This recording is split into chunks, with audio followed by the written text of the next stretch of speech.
আপনি B2B বা B2C যে সেলসে কাজ করুন না কেন, এই দুইটা ফ্রেম সম্পর্কে আপনার জানা খুবই জরুরি। একটা হলো লাভ ফ্রেম, একটা হলো লোকসান ফ্রেম। লাভ ফ্রেম আমাদের বাংলাদেশের প্রায় প্রতিটা সেলসম্যান, প্রতিটা বিজনেস ওনার ব্যবহার করে।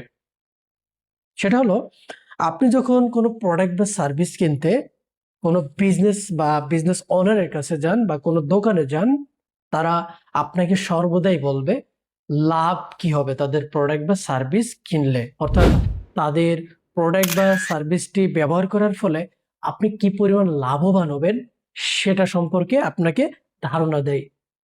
প্রায় 95% দোকানদারি বা বিজনেস ওনারই এইরকম, সেটা হোক B2B বা B2C। সাইকোলজি বলে $100 হারানোর যে যন্ত্রণা বা পেইন, সেটা $100 লাভের থেকেও 2.5 গুণ বেশি।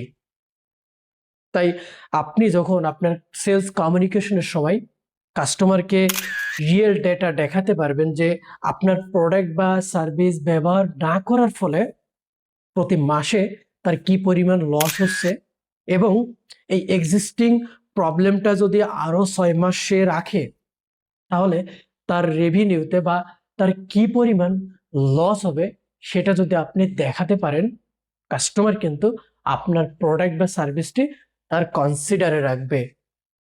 হয়তোবা আরো কিছু ফলো আপের পরে আপনার কাছ থেকে আপনার প্রোডাক্ট বা সার্ভিসটি তারা পারচেস করবে।